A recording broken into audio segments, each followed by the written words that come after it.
Hello friends, ఈరోజు మనం IPOs వస్తున్నాయి కదా, ఆ ఐపీఓస్ రిలేటెడ్ బిజినెస్ ఏంటి, వాళ్ళ యొక్క పాజిటివ్స్ ఏంటి, నెగిటివ్స్ ఏంటి, కంప్లీట్ డీటెయిల్స్ చూద్దాం. సో అందులో మనకి first company Latent View Analytics, next Sapphire Foods, తర్వాత పేటిఎం, దాని తర్వాత ఫైనల్ ఆర్డర్. ఈ ఫైనల్ ఆర్డర్లో షార్ట్ టర్మ్కి ఏ ఆర్డర్ అయితే బెస్ట్, లాంగ్ టర్మ్కి ఏ ఆర్డర్ అయితే బెస్ట్, ఈ కంప్లీట్ డీటెయిల్స్ చూద్దాం. అందులో ఫస్ట్ కంపెనీ వచ్చేసరికి లేటెంట్ వ్యూ అనలిటిక్స్. వీళ్ళు ఎక్కువగా డిజిటల్ అనలిటిక్స్ సైడ్ వర్క్ చేస్తూ ఉంటారు. సో వీళ్ళకి ఎక్కువగా 4 సెగ్మెంట్స్ ఉన్నాయి. First consulting services, data engineering, business analytics, తర్వాత డిజిటల్ సొల్యూషన్స్. సో ఇందులో కన్సల్టింగ్ సర్వీసెస్ అంటే వీళ్ళు ఏదైనా బిజినెస్ రిలేటెడ్ ఏదైనా థ్రెట్ ఏదైనా వస్తున్నా కానీ వీళ్ళు అనలైజ్ చేసి ఆ బిజినెస్ని ఎట్లా గ్రో చేయొచ్చు అట్లాంటి సర్వీసెస్ ప్రొవైడ్ చేస్తూ ఉంటారు. నెక్స్ట్ డేటా ఇంజనీరింగ్ అంటే దాని రిలేటెడ్గా డిజైన్ డెవలప్మెంట్ చేసిస్తారు. దాని తర్వాత బిజినెస్ అనలిటిక్స్ అంటే బిజినెస్ ఎట్లా గ్రో అవుతుందో కంప్లీట్ అనలిటిక్స్ ప్రొవైడ్ చేస్తూ ఉంటారు. దాని తర్వాత డిజిటల్ సొల్యూషన్స్ అంటే వాళ్ళు దాని కంప్లీట్ సొల్యూషన్స్ అనేది ప్రొవైడ్ చేస్తూ ఉంటారు. సో ఇందులో కూడా వీళ్ళు ఎక్కువగా టెక్నాలజీ స్పేస్లో, నెక్స్ట్ బీఎఫ్ఎస్ఐ బ్యాంకింగ్ ఫైనాన్షియల్ సర్వీసెస్లో, రీటైల్ సర్వీసెస్లో, నెక్స్ట్ ఇండస్ట్రియల్ సర్వీసెస్, ఇట్లా డిఫరెంట్ ఇండస్ట్రీస్లో వర్క్ చేస్తూ ఉంటారు. సో వీళ్ళు ఎక్కువగా ఐటీ రిలేటెడ్ వర్క్ చేస్తూ ఉంటారు. నెక్స్ట్ వీళ్ళు రిలేటెడ్ పాజిటివ్స్ నెగిటివ్స్ మనం చూసినట్లయితే వీళ్ళకి కంప్లీట్ డేటా అనలిటిక్స్ మీద వర్క్ చేస్తుంటారు కాబట్టి వీళ్ళకి డీప్ నాలెడ్జ్ అనేది ఉంది. వీళ్ళు 2006 ఆ టైం నుంచి పనిచేస్తున్నారు కాబట్టి సో కంప్లీట్ నాలెడ్జ్ అనేది ఉంది. ప్లస్ వీళ్ళు ఎక్కువగా గ్లోబల్ క్లయింట్స్తో వర్క్ చేస్తూ ఉంటారు. సో అందులో మనకి కంపెనీస్ వచ్చేసరికి అడోబ్, ఊబర్, సెవెన్ ఎలెవెన్ అనేది retail stores related company. So ఇలాంటి వాళ్ళకి వీళ్ళు సొల్యూషన్స్ అనేది ప్రొవైడ్ చేస్తూ ఉంటారు. నెక్స్ట్ వీళ్ళ రిటర్న్ రేషియోస్ కానీ మార్జిన్స్ కానీ చూసినట్టే చాలా స్ట్రాంగ్గా ఉంటాయి. తర్వాత వీళ్ళు ఈ రీసెంట్గా వచ్చే ఐపీఓస్ ఫండ్స్ నుంచి ఇన్ఆర్గానిక్ గ్రోత్ అనేది వీళ్ళు చేస్తూ ఉన్నారు. సో వీటిలో ఎక్కువగా యూకే రిలేటెడ్గా కంపెనీస్ ఎక్వైర్ చేసుకోవడం కానీ, సో వాటి ద్వారా గ్రోత్ అనేది ఎక్స్పెక్ట్ చేస్తూ ఉన్నారు. నెక్స్ట్ వీళ్ళ మేనేజ్మెంట్ కూడా చూసినట్లయితే చాలా స్ట్రాంగ్ మేనేజ్మెంట్. వీళ్ళ ఫౌండర్ కానీ బోర్డు కానీ చాలా స్ట్రాంగ్గా మెయింటైన్ చేస్తూ ఉన్నారు. నెక్స్ట్ వీళ్ళ యొక్క నెగిటివ్స్ మనం చూసినట్లయితే వీళ్ళకి ఎక్కువ కాన్సన్ట్రేషన్ అంతా యూఎస్ రిలేటెడ్గానే ఉంది. సో అక్కడి నుంచి అరౌండ్ 95% సేల్స్ అనేది వీళ్ళకి రెవెన్యూస్ అనేది జరుగుతూ ఉంటుంది. సో అది ఒక నెగిటివ్గా మనం తీసుకోవచ్చు. నెక్స్ట్ వీళ్ళకి కాంపిటీషన్ కూడా చాలా ఎక్కువ కాంపిటీషన్ ఉంటుంది. నార్మల్ ఐటీ కంపెనీస్ నుంచి కొన్ని సెగ్మెంట్స్లో డేటా అనలిటిక్స్ రిలేటెడ్ వర్క్ చేస్తూ ఉంటాయి. ప్లస్ డేటా అనలిటిక్స్ రిలేటెడ్గా చేసే కంపెనీస్ కూడా ఉంటాయి. అందులో మనకి చూసినట్లయితే ఎంయూ సిగ్మా, ఇంపెటస్ ఇట్లాంటి కంపెనీస్ కూడా వీళ్ళు డేటా అనలిటిక్స్ రిలేటెడ్ సర్వీసెస్ అనేవి ప్రొవైడ్ చేస్తూ ఉంటారు. నెక్స్ట్ చూసినట్లయితే వీళ్ళు లో ఆర్డర్ రిలేటెడ్ క్లయింట్స్ అయితే లూజ్ అవుతూ ఉన్నారు. లాస్ట్ త్రీ ఇయర్స్ నుంచి చూసినట్లయితే around 5 million to 10 million orders రిలేటెడ్గా అయితే క్లయింట్స్ నెంబర్ అనేది తగ్గుతూ ఉంది. అది కొంచెం మనం రిస్క్గా తీసుకోవచ్చు. నెక్స్ట్ వీళ్ళ అట్రిషన్ రేట్ చూసినట్లయితే అరౌండ్ 20% ఉంది. 20% కన్నా ఎక్కువే ఉంది. సో అది కొంచెం మనం స్ట్రాంగ్ నెగిటివ్గా చూడొచ్చు. నెక్స్ట్ కంపెనీ వచ్చేసరికి సఫైర్ ఫుడ్స్. వీళ్ళు ఎక్కువగా కేఎఫ్సి రిలేటెడ్ వర్క్ చేస్తూ ఉంటారు. Next Pizza Hut, Taco Bell related master franchise అని వీళ్ళు చేస్తూ ఉంటారు. సో ఇది ఎక్కువగా బ్రాండ్స్ దగ్గర నుంచి ఎక్కువ వీళ్ళు మాస్టర్ ఫ్రాంచైజ్ తీసుకుంటుంటారు. రీసెంట్గా మనం చూసినట్లయితే దేవ్యాని కంపెనీ వాళ్ళు, ఈ కంపెనీ వాళ్ళు కూడా సేమ్ అదే బిజినెస్ చేస్తూ ఉంటారు. సో వాళ్ళకి కొన్ని రీజియన్స్లో కేఎఫ్సి రిలేటెడ్గా మాస్టర్ ఫ్రాంచైజీ, రీజనల్ ఫ్రాంచైజీ ఉంది. వీళ్ళకి వేరే రీజియన్స్లో మాస్టర్ ఫ్రాంచైజీ అదైతే ఉంది. సో వీళ్ళు ఏ రీజియన్స్లో వర్క్ చేస్తూ ఉన్నారు మనం చూసినట్లయితే వీళ్ళు ఎక్కువగా వెస్ట్రన్ స్టేట్స్లో చేస్తూ ఉంటారు. ఎక్కువ మహారాష్ట్రలో కానీ, నెక్స్ట్ గుజరాత్లో కానీ, మధ్యప్రదేశ్లో కానీ. అదర్ రీజియన్స్ వచ్చేసరికి ఢిల్లీ, ఉత్తరప్రదేశ్లో ఓన్లీ కేఎఫ్సి రిలేటెడ్ వర్క్ చేస్తూ ఉంటారు. మెయిన్ మన సౌత్ రీజియన్లో వచ్చేసరికి only Pizza Hut related work చేస్తూ ఉంటారు. వీటిలో ఎక్కువగా కేఎఫ్సి, దేవ్యాని వాళ్ళు హ్యాండిల్ చేస్తూ ఉంటారు. ఓన్లీ తమిళనాడు రీజియన్ వచ్చేసరికి వీళ్ళు సఫైర్ ఫుడ్స్ వాళ్ళు హ్యాండిల్ చేస్తూ ఉంటారు. సో అక్కడ మనం చూసినట్లయితే వీళ్ళకి around 50 KFC stores, 22 Pizza Hut stores ఉన్నాయి. నెక్స్ట్ వీళ్ళకి ఎక్కువగా శ్రీలంక నుంచి కూడా 30% రెవెన్యూస్ అనేవి వస్తూ ఉంటాయి. సో అందులో అరౌండ్ పిజ్జా హట్ నుంచే 67 స్టోర్స్ నుంచే వీళ్ళకి 30% రెవెన్యూస్ అనేవి వస్తూ ఉంటాయి. నెక్స్ట్ వీళ్ళ యొక్క పాజిటివ్స్ నెగిటివ్స్ మనం చూసినట్లయితే వీళ్ళకి diversified brands and strong relation with ఎంబ్రాండ్ నుంచి చాలా స్ట్రాంగ్ రిలేషన్షిప్ అని వీళ్ళు మెయింటైన్ చేస్తూ ఉన్నారు. నెక్స్ట్ అర్బన్ పెనట్రేషన్ పెరిగిపోవటం వల్ల, నెక్స్ట్ ఫుడ్ హ్యాబిట్స్ అనేవి చేంజ్ అవ్వటం వల్ల ఎక్కువగా ఈ బ్రాండ్స్ని ప్రిఫర్ చేయొచ్చు. ఎక్కువ అవుట్ సైడ్ వెళ్ళటం కానీ, KFC related, Pizza Hut related order related కానీ ఇట్లా పెరిగే ఛాన్స్ ఎక్కువగా ఉంటాయి. నెక్స్ట్ వీళ్ళ మార్కెట్ షేర్ అనేది అన్ఆర్గనైజ్డ్ మార్కెట్ నుంచి ఆర్గనైజ్డ్ మార్కెట్‌లో మూవ్ అవుతుంది. అన్ఆర్గనైజ్డ్ అంటే నార్మల్ హోటల్స్ నుంచి డైరెక్ట్ ఆన్‌లైన్ డెలివరీ గానీ, లేకపోతే ఓన్లీ పిజ్జాస్, కేఎఫ్‌సీ గానీ ఇట్లాంటి వాటికి ఇట్లా ఆర్గనైజ్డ్ సెక్టార్స్‌కి మూవ్ అవుతూ ఉండడం కూడా వీళ్ళు పాజిటివ్‌గా చూసుకోవచ్చు. నెక్స్ట్ వీళ్ళ మేనేజ్మెంట్ కూడా చాలా స్ట్రాంగ్ మేనేజ్మెంట్. వీళ్ళు చూసినట్లయితే అరౌండ్ 7 ఇయర్స్ నుంచి బాగా స్ట్రాంగ్‌గా వర్క్ చేస్తూ ఉన్నారు. వీళ్ళు ఎక్స్పాన్షన్ కూడా చేస్తూ ఉన్నారు. నెక్స్ట్ వీళ్ళ యొక్క నెగెటివ్స్ మనం చూసినట్లయితే వీళ్ళు లాస్ మేకింగ్ అంటే రిజల్ట్స్ అయితే రెవెన్యూస్ అది బాగానే పోస్ట్ చేస్తున్నారు.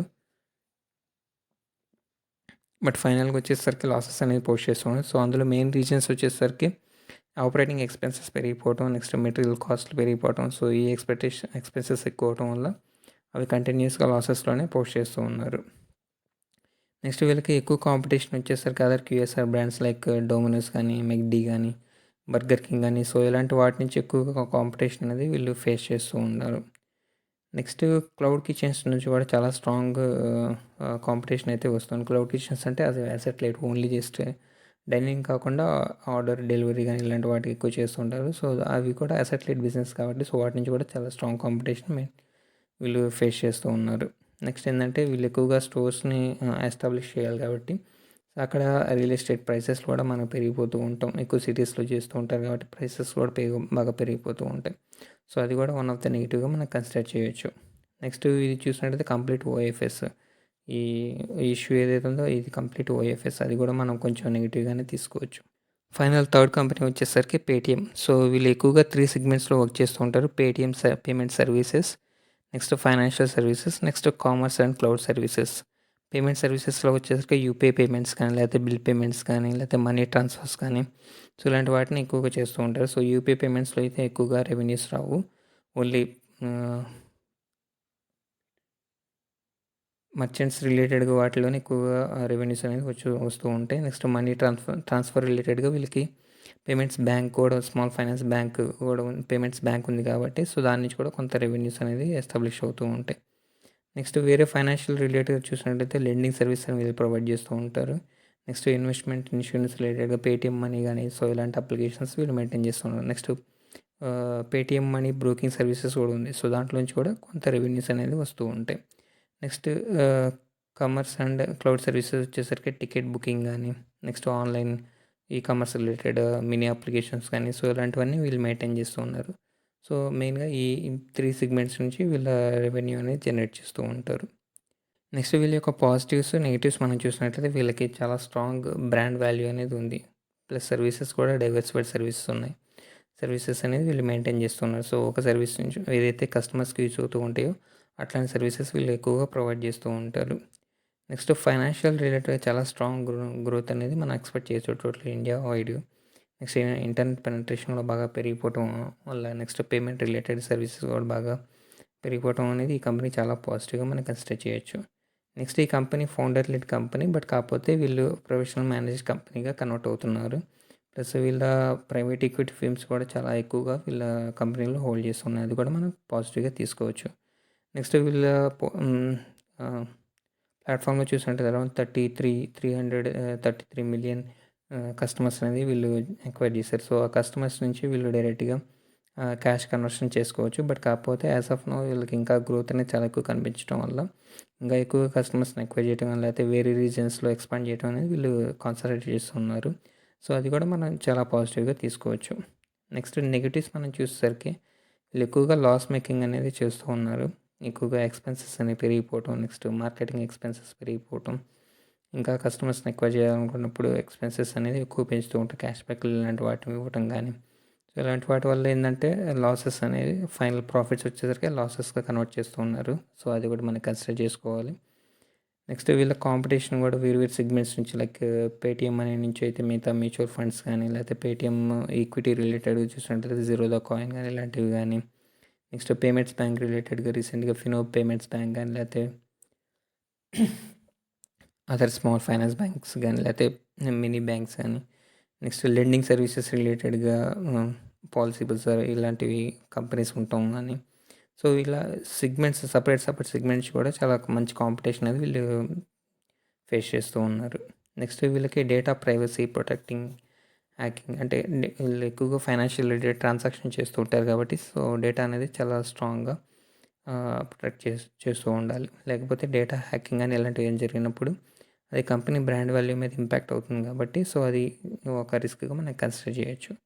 నెక్స్ట్ దీని యొక్క ఇష్యూ సైజ్ కూడా చూసినట్లయితే చాలా పెద్ద ఐపీఓ 18,000 crores ఐపీఓ. సో అందులో కూడా 10,000 crores అనేది ఓఎఫ్ఎస్గా ఇస్తూ ఉన్నారు. సో అది కూడా మనం చూడాలి. అది కూడా వన్ ఆఫ్ ద నెగిటివ్గా మనం కన్సిడర్ చేయొచ్చు. ఫైనల్గా ఆర్డర్ వచ్చేసరికి షార్ట్ టర్మ్కి అండ్ లాంగ్ టర్మ్కి ఏ ఆర్డర్ అయితే బెస్ట్ అని చెప్పేసి కన్సిడర్ చేసినట్లయితే షార్ట్ టర్మ్కి వచ్చేసరికి లేటెంట్ వ్యూ అనలిటిక్స్ అనేది బెస్ట్ ఆప్షన్ అవుతుంది. వాళ్ళ గ్రే మార్కెట్ కూడా చాలా స్ట్రాంగ్గా మెయింటైన్ చేస్తున్నారు. ఇష్యూ సైజ్ కూడా చిన్నది కాబట్టి చాలా మంచి లిస్టింగ్స్ రావచ్చు. సో అది ఫస్ట్ ఆప్షన్ తీసుకోవచ్చు. నెక్స్ట్ సఫైర్ ఫుడ్స్ తీసుకోవచ్చు. సో ఇది కూడా కొంచెం బాగా లిస్టింగ్స్ వచ్చే ఛాన్సెస్ ఎక్కువగా ఉన్నాయి. రీసెంట్గా లిస్ట్ అయిన దేవ్యాని కానీ సో దాని రిలేటెడ్గా లిస్టింగ్స్ వచ్చినాయి కాబట్టి సో దీంట్లో కూడా కొంత గ్రే మార్కెట్ ఉంది కాబట్టి ఎక్స్పెక్ట్ చేయొచ్చు. అరౌండ్ 10% to 15% ఎక్స్పెక్ట్ చేయొచ్చు. థర్డ్ ఆప్షన్ వచ్చేసరికి పేటిఎం. సో ఇది ఎక్కువగా ఓఎఫ్ఎస్ తీసుకొని రావటం కానీ సో సైజ్ పెద్దది కాబట్టి గ్రే మార్కెట్ కూడా అంత స్ట్రాంగ్గా లేదు దీనికి. సో అందుకని దీన్ని థర్డ్ ఆప్షన్ కింద పెట్టేశాను. సో ఫైనల్ ఆర్డర్స్ వచ్చేసరికి Latent View Analytics, Sapphire Foods, Paytm.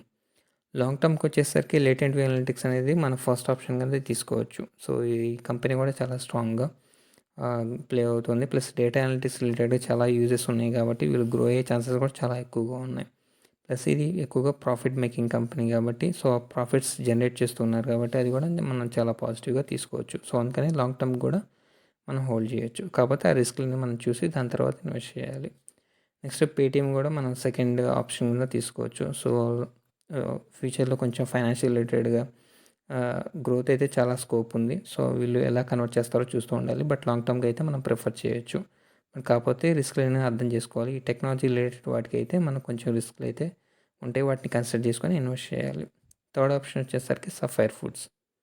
So final long term option వచ్చేసరికి Latent View, Paytm, Sapphire foods.